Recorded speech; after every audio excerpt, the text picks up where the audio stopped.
Hi, I'm Doug from Gear Tech and Recording Magazine, and welcome to the companion video for our Own That Tone Eric Johnson RigBook feature, which you can read via the link right there. All right, what is a RigBook? A RigBook is a collection of gear that's designed to work together to accentuate each other's nuances. So in this particular case, you can chase the tone of somebody like Eric Johnson. And what's neat is with the push of a button, we were able to go through Eric's three signature tones, if you will, the trifecta of tone: clean, crunch, and lead, in the same way that we would be doing that for pretty much any rig that we would put together. So in addition to using these components to chase after Eric's tone, the concept of being able to swap out different components as you're trying to chase any particular tone or any particular style is one of the things we're going to be covering in this video. So to do that, we're going to break things down into three main pieces. We're going to start off talking about the components, how we're using each of these pieces to go after Eric's tone. Then the routing, how we pieced all this stuff together to allow you to use this rig to place effects before the amplifier and in the effects loop, and then use this to switch channels on the amplifier so you can do all those things, again, with the push of a single button. Pretty cool. Then finally, we're going to deconstruct some of these signature tones so you can understand what I was using in here as virtual effects to go after the things that Eric goes after with his analog effects. So with that said, let's get to it. The key components for this rig are the Fender Eric Johnson Signature Stratocaster Thin Line, the Line 6 Helix, the Dugite 5cm pedalboard cable management system from Maytech Music Systems, and the Roland Blues Cube Artist. That is the 80-watt model with a single 12, and I'm also using the Roland Eric Johnson tone capsule. All right, if you walked into your average music store, you probably wouldn't be able to plug all this stuff in. So how the heck do you know if it's going to work together? You have to do a little bit of research on each of the elements and then pull all those pieces together. What's really neat is for this particular feature, again, the link is right there so you can read the whole thing. I was able to interview Eric and key people from each of these companies for some very unique insights about all this gear. Very useful. Again, you can follow that link right there. All right, so here's the deal is if you're going to start with the guitar, which is the logical starting place, what are some obvious tests that you can run if you don't have all those other pieces of gear? So let's take a moment and talk about that. So the guitar is the gateway to tone, right? If it doesn't feel great underneath your fingertips and it doesn't sound great when you plug it in, you're out of luck. So how do you find a great sounding instrument like the Eric Johnson Signature Strat? Well, first of all, this instrument does all the things that I look for in a Strat. So what are those things? All right, say you want to buy this guitar or one like it, another Strat, maybe you can't afford this instrument. Totally understandable. Walk into a music store, find one that the neck feels comfortable for your hands, find a deluxe reverb. Set the tone controls at 5 for the vibrato channel. Plug into the number 1 input, do not have the bright switch on, and turn the reverb up to about 3. And the 5 little tests I'm going to run through are going to tell you a lot about the inherent character of the guitar. In the number 5 position, how does it do with a classic Jimmy blues? Number 4, does it do the Stevie Ray, John Mayer thing? All right, you may not be a country person, but how does the guitar spank in the middle position? All right, a lot of players for funk use a Telecaster, but Nile Rodgers, as far as I'm concerned, the king of funk, used a Strat. Then switching over to the number 1 pickup selection, how does the guitar do with a very interesting combination? A little bit of classic Stones, vintage Who, and Beach Boys is going to tell you a lot about the underlying tonal quality of the Strat in the bridge position.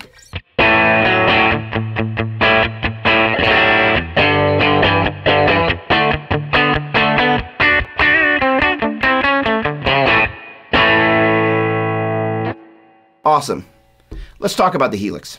In the interview, Eric says something really interesting about the envelope of the guitar. That is that moment immediately after the initial transient of the pick hitting the string, when the note really comes on.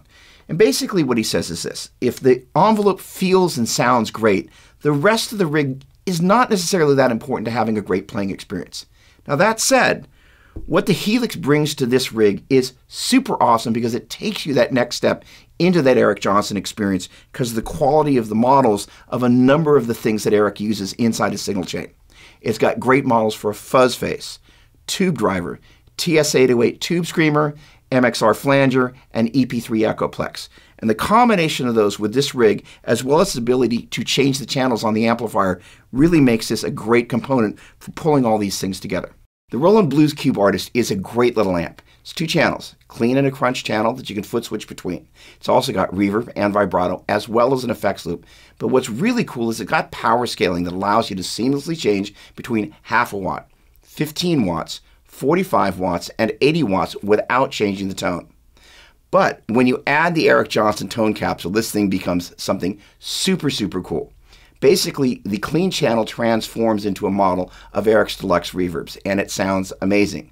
And the crunch channel basically transforms into a beautiful model of the Plexi Marshall that Eric used on the Cliffs of Dover. How cool is that? The DeGuite 5cm Plus basically eliminates all the cable drama you would normally go through wiring a rig like this. Basically, there's a breakout box on the back line that via a single snake run powers the Helix, runs all the audio cables to and from the back line, as well as the cable necessary to switch the channels on the amplifier. The plus refers to the power, and 5cm refers to the 5 cable method, which again allows you to use effects into the front end of the amplifier, as well as in the effects loop, and change the channels on the amplifier. All right, with that said, it's now time to talk about the routing. The easiest way to deconstruct the routing for this rig is to walk our way through the signal chain. But before we do that, I want to talk about the pieces of gear that are doing the most heavy lifting. The Helix is really kind of at the heart of this rig in that it allows us to run stomp box style effects into the front end of the amplifier and time-based effects in the effects loop. And at the beginning of this video, I mentioned that kind of the rig that we're setting up here you could use for pretty much any range of styles with different pieces of gear. You just, instead of using a Strat, maybe use an Ibanez with a whammy bar, and instead of using the Roland amplifier, you're using a Mesa Boogie or an Orange or something. So if you want to use the same template for setting up a metal rig, you just change out the components. The template is still completely legitimate, running stomp style effects into the front end of the amplifier, running time-based effects in the loop. Boom.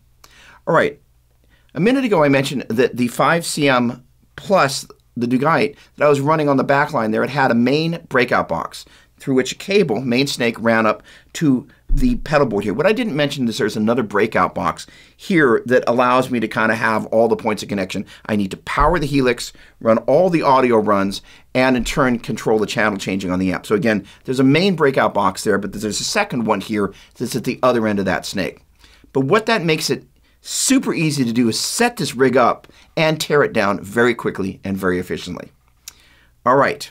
So let's walk our way through the signal chain. Let's see how we do.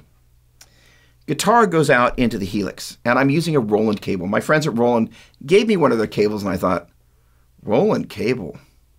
And then I used it, and I was like, Roland cable, these cables are awesome. Super impressed. Once I go into the input on the Helix, I'm creating a signal chain of the stomp boxes, the types of stomp boxes that Eric uses in series, one into the next. And then immediately after my last stomp box, I'm creating an effects loop. And I can do that either in the Helix or the free HX software. Doesn't matter. Then I use the I/O on the Helix. I'm going out of the effects loop, the first effects loop, into the front end of the amplifier. That basically allows me to marry the sound of the guitar, the stomp box style effects into the front end of the amplifier. And I can either use the clean or the dirty channel, depending on what type of vibe I'm going for. And I can control which of those channels I'm using from the Helix. In turn, that signal travels from the input through the preamp. So it's basically generating the tone, and that goes into the send of the effects loop on that amplifier, which in turn travels to the return of the effects loop on the Helix. So now I've married all of this with the preamp sound of that and brought it back to the Helix, where I now add my time-based effects, delay and reverb. Then I come out of the main output of the Helix into the effects return of the amplifier. I'm going to recap that. Guitar into the Helix. Stomp box style effects. Create an effects loop on the Helix. The send on the Helix goes to the input of the amplifier. That goes into the preamp section of the amplifier. The effects send on the Roland sends all that signal back to the return of the effects loop on the Helix. There I place my time-based effects, and using the main output on the Helix, I run into the effects return on the Roland amplifier. Then I mic that up with an Audio-Technica 5040 microphone. That is sitting on top of a Dynamount mic mover that via the very cool little app allows me to sit in front of the sweet spot in my studio here and move the microphone to the perfect location. Now you might be wondering what is a perfect location. As a general rule, I use an LED flashlight that I shine through the grill. I find the center of the speaker where there's a dust cap. And I generally start off by aiming the microphone directly at a 90-degree angle at the edge of that dust cap. If it's too bright, I move it away from the dust cap. If it's not bright enough, I move it towards the center, but generally, right at the edge of the dust cap is a great place to start, about an inch away from the grill. Boom. All right, the Dynamount mic mover is sitting on top of a triad orbit stand. Those stands are awesome. The signal travels via a Mogami cable into my Universal Audio Apollo 8 audio interface. That in turn goes into Pro Tools. I am using 0 EQ. My whole thing is I want to use a microphone that allows me to capture the nuance of the way the amp sounds in the room. So when you hear the video, you're going, that's what it sounded like in the room. I'm digging that. No EQ. That's my gig. All right, so we've talked about kind of some classic rigs, the templates that you could use for pretty much any style. We've walked our way through the signal chain, so now it's time to deconstruct some of the tones. This first one was one of my favorites to play because of the percussive way the guitar and the amp interacted. Hitting the string pretty hard to, again, create a percussive effect, especially in combination with the palm muting that allowed me to really get this great response between the middle strings and the bass strings. The other thing is, because this amp is designed to let you push the front end a little bit when you hit it hard on the clean channel, when I switch to kind of the little lead lines in the middle of all this, the bottom doesn't drop out. Very cool. Let's take a listen.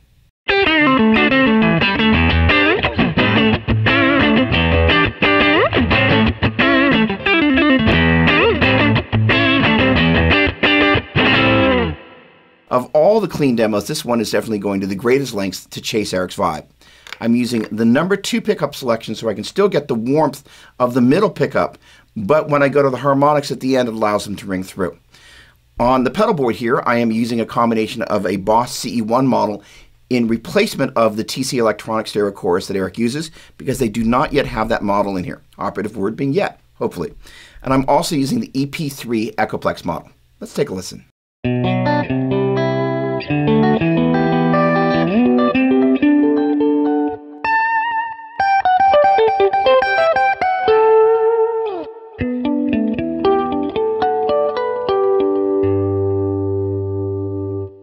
I've affectionately coined this last clean demo the kitchen sink because I'm using a combination of all the clean effects that Eric traditionally uses for his clean tone. I've got the guitar in the number 4 pickup selection, and I'm using something in 6/8 to kind of bring in a little bit of Eric's vibe and mix that with Stevie Ray, John Mayer, and some Jimmy. All right, I've added the MXR Dynacomp model into the front end of the amplifier, and in the loop, I've got the chorus that you heard before, the EP3 Echoplex, and I've also added a plate reverb. Let's take a listen.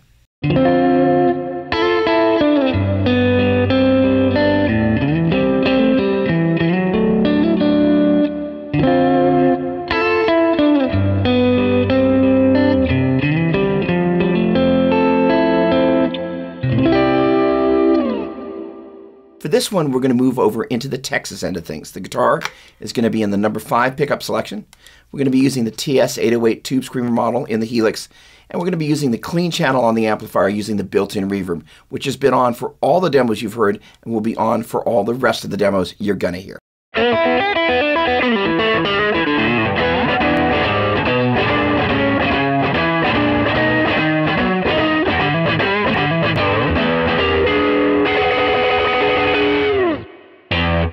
So for this one, we're moving into Jimmy land. Got the guitar in the bridge position, and I'm using the Eric Johnson tone control mod on that bridge pickup to back some of that treble off using one of Eric's go-to pedals, the Dallas Arbiter Fuzz Face, into the front end of the amplifier, and then using the chorus and the EP3 Echoplex in the loop.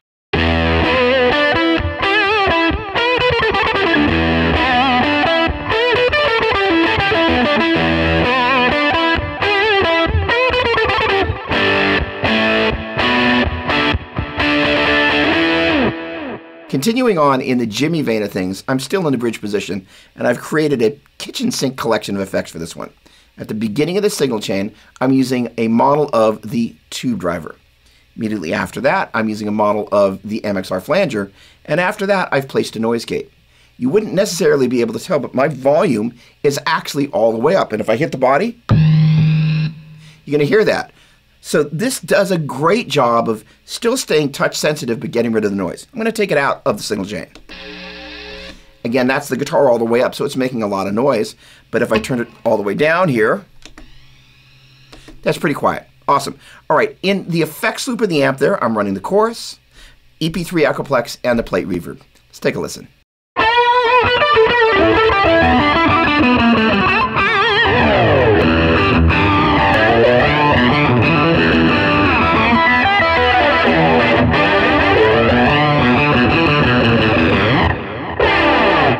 Moving over to the dirty channel, I'm in the bridge position with the tone control backed off a bit. And I also added some of the plate reverb in the Helix. What was interesting as I was playing this one, not only did I hear kind of Eric's classic vibe in there, because this amp model is based on a vintage Plexi, I also heard elements of Jimmy Page and Jeff Beck. Perhaps you will as well.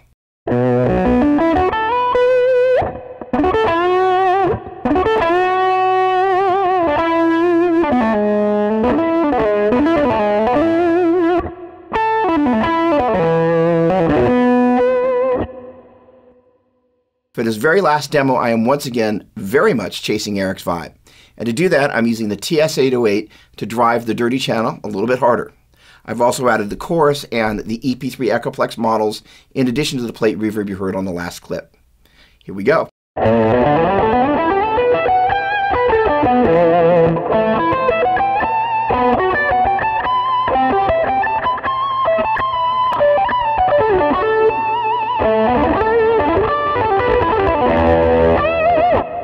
On behalf of everyone at Gear Tech and Recording Magazine, thank you so much for getting to the end of this video. You are awesome. All right, again, in case you haven't read the feature, you can follow that link right there. Thanks so much for watching. Cheers.